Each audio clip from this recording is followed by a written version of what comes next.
ain't throwing the rock like you throw scuds. Not you. You're my leader.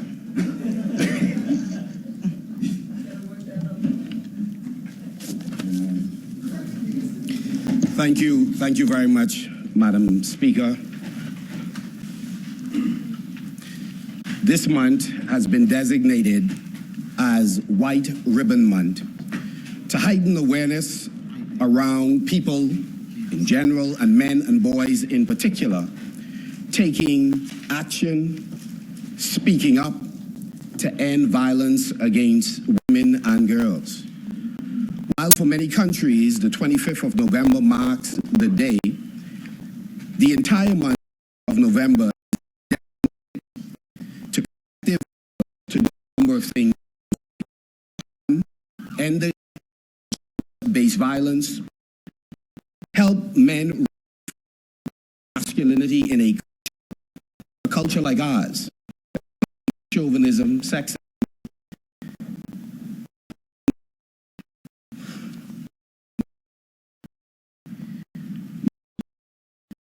and also focusing on equality, promoting healthy.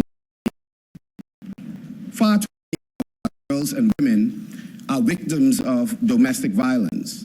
And while our sensibility in the Bahamas has changed, we are still not sufficiently moved to move with a sense of urgency in adjusting our legislation and putting in place policies and programs that not only protect girls and women, but promote their welfare and promote the fact that their lives ought to be valued in the identical way that men's lives are valued. We must create, Madam Speaker, an environment and a culture that values the role of women and repudiate violence against girls and women. We must encourage victims and those that witness abuse to break their silence when abuse is experienced or observed. Each one must reach one. Our dating and marriages must be healthy unions where male and females respect and value each other, and the space they agree to create for each other should be free from verbal and physical violence. Couples must be supportive of each other and help facilitate each other's dreams and aspirations and work towards each other's security in a number of ways, including financial. Madam Speaker, I think it is fair to say that our society is entirely too violent, and a collaborative effort is important between all of our stakeholders and primarily led by the government. And our efforts should cover the entire gambit from prevention to rehabilitation. Madam Speaker, it appears to many Bahamians that there is an escalation of violence against women and girls. We must commission the requisite studies to ensure that we completely understand the challenges that we face, and we must then act.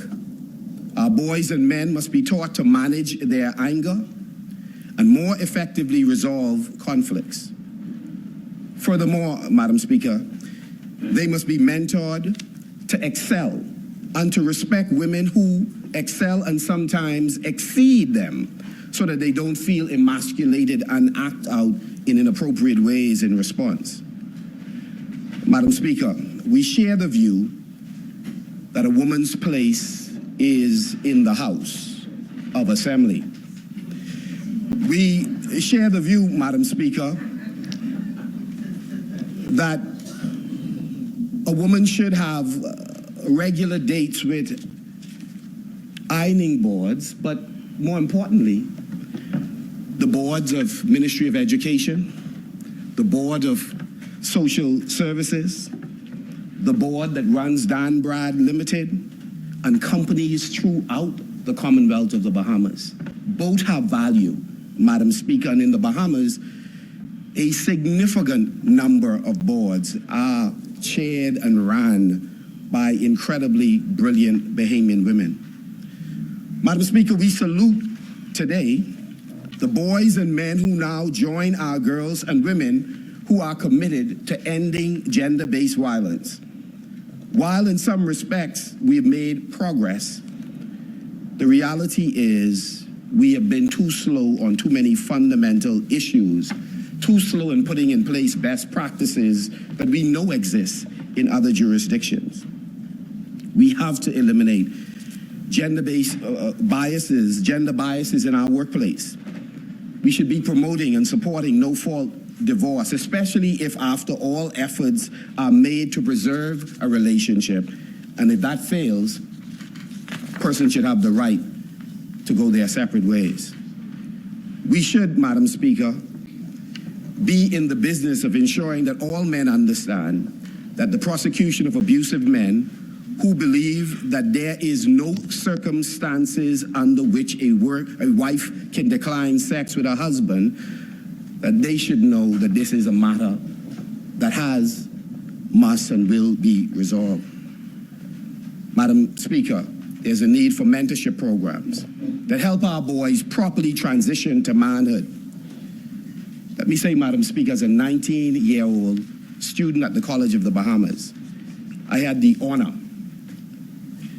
of joining Sandra Dane Patterson, Allison Maynard Gibson, where we spoke to what was one of the largest gathering of Bahamians calling for stiffer penalties for rape offenders on sudden recreation ground. Today, I salute all of those here in the gallery who continue to do this work, some of you very quietly but effectively, and others who have name, face recognition and are known to be the warriors on the front line of this struggle.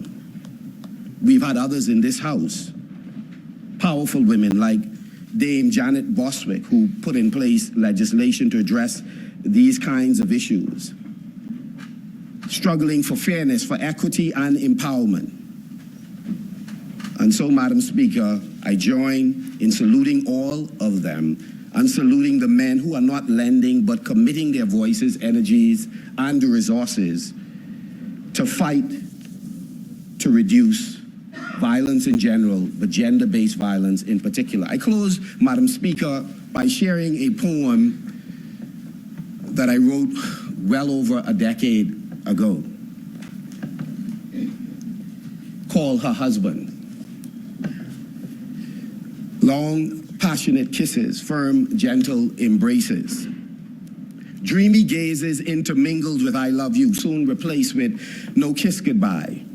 Then no word goodbye, gone. No phone call all day, no come home all night, gone. No talking about the future, no talking. Less loving, love making has become only sex, and that is all that's left with joint bill payments, carpooling, sharing the same space, except when he insists on her leaving their home, but she endures because after all, he's her husband, the man she preserved herself for. Walked down neatly decorated aisles with love like there was no tomorrow every day. Prayed with and for, but must now pray for protection from us. Black skin, black fist, punch, black skin, blue. And she's dragged by him who she unquestioningly always went to.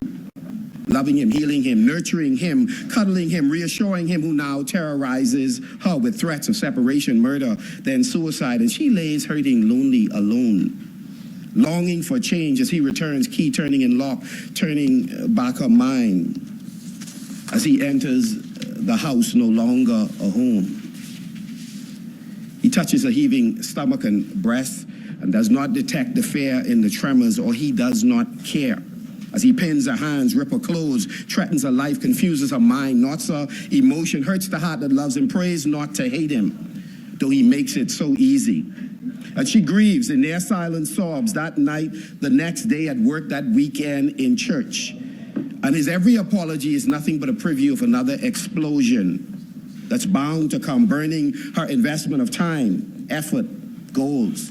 And she remembers the warning signs, Madam Speaker, as she mourns the loss of this man, now a stranger. But she endures because, after all, he's her husband. And I wondered, if she were to throw boiling water over him as he looks questioningly and in amazement, would God hold her accountable since she had the option to kill him, but she didn't? Since, after all, he was her husband. Madam Speaker. Thank you, Honourable Member. Order that both documents be brought up.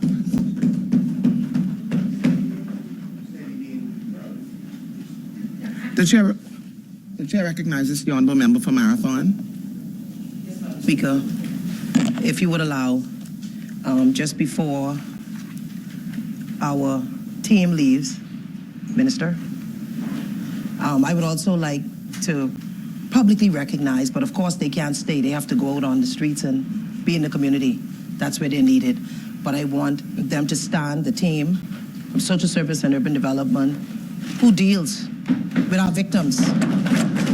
These are the persons who walk door to door, house to house. We have Sonia Camp, we have Renita Black, we have Ms. Bannister, we have Mr. McKenzie, we have Ms. Ferguson, we have Mr. Feast, we have Lily Mae Lonely, we have Tanya Sastry, we have Dr. Shana Moss, we also have Kishelle Higgs. And you know, I remember all those names just like that. Because we are the one who creates the mandate and to push it forward. But these are the ones who makes it happen. I thank you so much.